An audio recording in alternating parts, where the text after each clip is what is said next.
telepon ini ke pemasok, Pak, besok pesen barang berapa kintal, berapa ton, seperti itu. Nah, itu masuk pada biaya pesanan. Terus surat menyurat, kayak kita kirim surat, mungkin ternyata pemasoknya di luar negeri gitu, kirim surat atau kirim fax. Nah, atau pasti kita untuk kalau melakukan MOU, kalau melakukan perjanjian, kita butuh namanya materai. Nah, itu juga masuk dalam biaya pesanan. Terus dokumen-dokumen pembelian, ngetik dokumen, ngeprint dokumen buat semua yang berhubungan dengan kita memesan sebuah barang itu masuk pada biaya pesanan. Atau selain itu juga ada yang contoh lain, biasanya biaya inspeksi bahan perkedatangan. Jadi misalnya bahan baku baru datang diinspeksi dulu, diperiksa dulu bener apa enggak kualitasnya, ada kumannya atau enggak gitu loh. Jadi ini termasuk pada biaya-biaya pesanan ataupun yang lainnya, seperti itu ya untuk yang biaya pesanan. Nah, ada lagi yang kedua adalah biaya penyimpanan atau holding cost atau carrying cost. Nah, apa sih biaya penyimpanan itu? Biaya penyimpanan itu biasanya jumlahnya itu tergantung pada jumlah unit bahan yang disimpan. Jadi berapa banyak sih bahan yang kita simpan itu akan berpengaruh pada besarnya biaya penyimpanan. Nah, selain itu jumlahnya pun semakin besar apabila yang disimpan itu semakin banyak. Jadi kalau kita menyimpan barangnya, kita nyimpan barang sekarang 5 ton, itu terus besok kita nyimpan 10 ton, pasti biayanya lebih besar pada penyimpanan 10 ton daripada penyimpanan 5 ton. Nah, itu namanya biaya penyimpanan. Sedangkan di sini yang perlu diperhatikan lagi adalah biaya tetap persediaan. Namanya biaya tetap ini kan fixed cost, masih ingat ya? Yang dulu. Jadi dari awal saya selalu menekankan tentang biaya tetap. Tapi di sini kita masuk lebih mengkerucut lagi, hanya biaya tetap pada persediaan. Nah, sebenarnya konsepnya sama biaya tetap yang saya ajarkan dulu, yaitu jumlahnya itu tidak tergantung pada frekuensi pesanan atau besarnya jumlah unit bahan baku yang disimpan dalam persediaan. Jadi berapapun jumlahnya, misalnya mbak atau mas ini mau nyimpan berapapun jumlahnya di gudang, itu dia nggak akan berpengaruh pada yang namanya biaya tetap. Mau nyimpan 5 ton, mau nyimpan 10 ton, biayanya tetap sama. Nah, contohnya apa sih? Misalnya aja biaya gaji karyawan gudang, gaji yang jaga gudang. Mau teman-teman nanti perusahaannya mau nyimpen barang sebanyak 10 ton, gaji tetap 1 juta. Mau nyimpan besok minjem barang sebanyak 5 ton, gaji tetap juga 1 juta gitu. Jadi nggak akan berpengaruh di sini yang namanya biaya tetap persediaan. Nah, karena dia tidak berpengaruh, oleh karena itu dia tidak dimasukkan pada perhitungan kuantitas order optimum atau EOQ kita dari itu. Jadi yang warna putih ini nggak termasuk. Dia memang termasuk dalam biaya persediaan. Namun dalam penentuan order optimum, ini kan kita mau tahu berapa sih jumlah barangnya harus kita order itu supaya perusahaan kita tuh untung, perusahaan kita tuh optimum. Nah, ini nggak perlu dimasukkan karena dia itu akan tetap. Jadi yang hanya dimasukkan adalah 2 yang merah ini. Yang pertama adalah biaya pesanan, yang kedua adalah biaya penyimpanan. Sedangkan untuk biaya tetap tidak dimasukkan, akan dijumlahkan pada akhir perhitungan, namun tidak akan berpengaruh pada yang namanya EOQ kita. Ya, di sini ya penekanannya ini. Habis ini mengerti ya untuk semuanya tentang biaya-biayanya. Kalau misalnya nggak ngerti, langsung chatting aja ya di chat boxnya. Nah, ini kita udah mulai main namanya grafik-grafik nih. Nah, untuk yang pertama ini adalah grafik biaya persediaan. Teman-teman di sini juga bisa lihat ya di bukunya halaman berapa nih? Halaman 6.23. Itu kan ada yang namanya biaya ujian ya, gitu ya Mas ya. Kalau ujian mesti keluar grafik ya. Jadi di sini maksudnya ini grafiknya ini untuk yang pertama biaya periodik ini. Di sini kan kita ingin mengetahui namanya EOQ nih. EOQ di sini kita harus kita mempertimbangkan yang namanya biaya order sama biaya penyimpanan.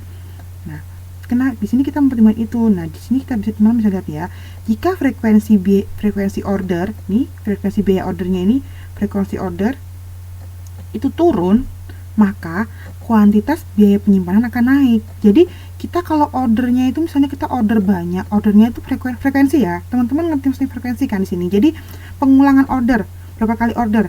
Misalnya kalau dalam satu periode kita mau order itu misalnya dalam 4, kita mau order 10 total ya. Total semuanya kita butuh bahan baku satu periode itu misalnya 10 ton gitu.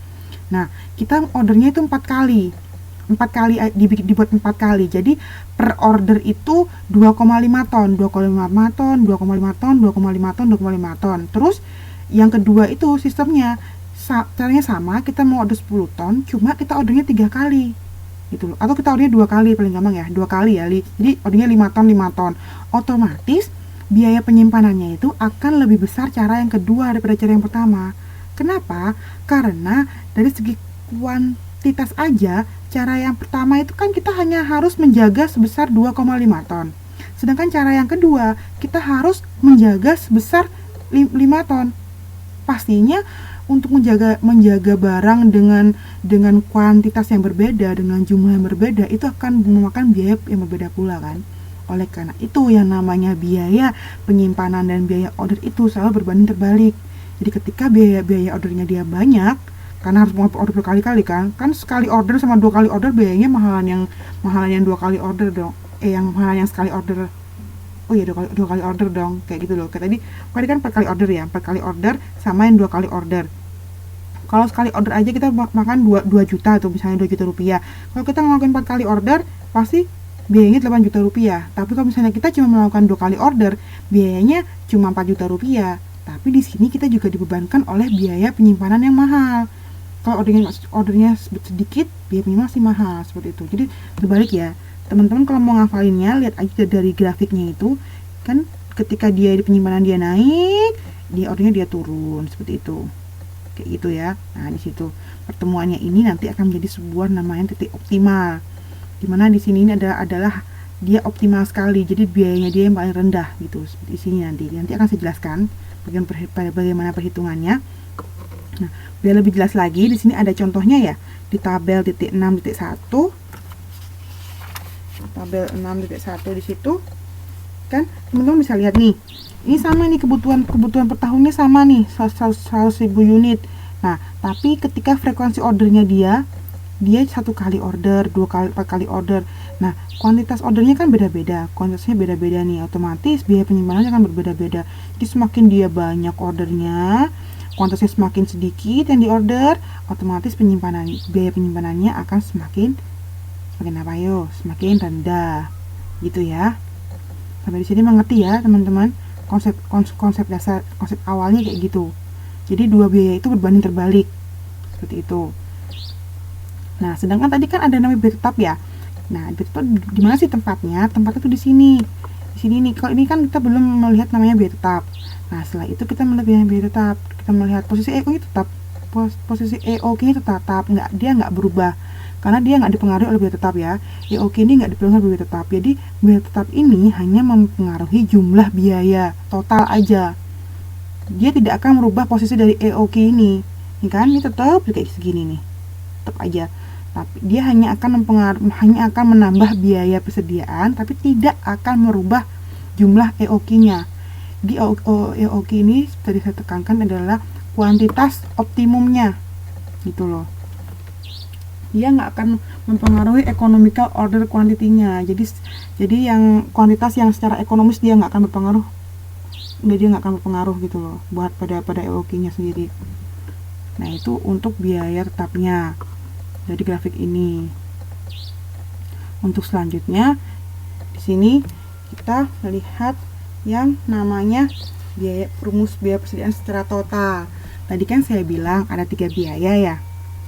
Yang pertama ini bisa dilihat teman-teman, biaya persediaan itu sama dengan biaya order atau biaya pesanan yang tadi kita lihat, biaya penyimpanan BS, dan BT ini adalah biaya persediaan tetap. Biaya tetap persediaan ini yang konstan, ini yang nggak berpengaruh, sedangkan 2 ini yang perlu kita hitung nih. Yang bikin pusing nih 2 ini, BO sama BS-nya. Nah, biasanya ada beberapa notasi lain yang perlu teman-teman tekankan di sini. Yang pertama adalah R. R ini adalah annual requirement, di mana dia menggambarkan kebutuhan per periode. Terus P ini adalah procurement cost atau biaya pemesanan per periode. Nah, sedangkan C ini adalah carrying cost atau biaya penyimpanan per periode, dan Q sendiri adalah quantity, tetap ya. Dari dulu kan Q selalu namanya quantity atau kuantitas order, dan F ini adalah frekuensi pemesanan atau berapa kali sih kita mau order. Nah, BT sendiri adalah biaya tetap yang nantinya akan konstan sehingga dia disimbolkan oleh K. K ini adalah konstan ya. Jadi setelah rumusnya BQ sendiri, nah, kebutuhan per periode ini kan pasti dipengaruhi berapa sih kita butuhkan per periode, itu pasti dipengaruhi oleh yang namanya berapa sih kita memesan, frekuensi kita berapa, terus juga berapa sih biaya pemesanannya, seperti itu kan, pasti dipengaruhi oleh PI. Jadi P ini sama R sama dengan P kali F, bisa dihitung seperti itu. Untuk lebih jelasnya lagi, teman-teman bisa lihat di bukunya halaman 25. Di situ halaman 25 pada paragraf pertama, di situ ada ya, teman-teman bisa lihat, sudah buka ya, 6.25. Silahkan dibuka bukunya biar lebih jelas lagi. Di situ ada beberapa rumus. Jadi dari rumus yang semula BP sama dengan BO plus BS plus BT ini bisa kita jabarkan seperti ini, di mana BP sama dengan PR dibagi sama Q plus Q kali C per 2 ditambah K, seperti itu. Ini kenapa Bu kok ini kok C per 2? C per 2 ini digunakan karena kita mencari rata-ratanya. Jadi kita bagi dua seperti itu untuk mencari rata-rata persediaannya. Jadi setengah pembeliannya. Jadi kita bagi dua. Kalau misalnya teman-teman ternyata sekali order itu 4 kali, berarti 4 kayak gitu. Seperti itu ya di sini. Nah, untuk BT sendiri ini ya semula rumusnya BT, di sini kita simbolkan menjadi K atau konstan. Rumus ini bisa diturunkan menggunakan matematis ya. Turunan atau turunan pertama aja terhadap Q, statistikanya ya, yang kayak itu yang delta BP per delta Q sama dengan ini minus Q-nya turun kan. Q-nya turun, ini kan Q dibagi, karena Q-nya turun 1 jadinya Q-nya angka 2, tapi sini kena minus. Sementara ini kenapa kok hilang Bu, yang Q-nya hilang? Kan ini kan turunan, diferensiasi turunan ya. Turunan itu masih ingat nggak teman-teman semua tentang ilmu turunannya untuk menurunkan persamaan? Ini turunan terhadap Q ya, jadi Q-nya ini hilang. Sedangkan K ini kenapa K-nya hilang? Karena K-nya kan sudah nggak mempunyai Q, otomatis dia akan hilang. Jadi seperti itu. Ini secara matematisnya seperti itu. Nah, nanti akan diturunkan hasilnya, persamaannya ditulis di sini, dan kan kita akhirnya ingin mencari namanya kuantitas ya. Berapa sih kuantitas optimumnya yang ekonomis untuk sebuah perusahaan atau EOQ-nya itu. Nah, nanti hasil akhirnya ada Q kuadratnya ini sama dengan 2 PR per C. Sebenarnya yang teman-teman harus hafal ini aja loh sebenarnya. Yang terakhir ini EOQ ini sebenarnya rumusnya EOQ itu cuma ini aja. Jadi di atas ini hanya asal penurunan rumusnya aja. Kenapa kok bisa seperti ini? Di sini di buku kita ini menerangkan bagaimana penurunannya. Dan teman-teman harus hafal itu adalah ini. EOQ ini sama aja sama Q.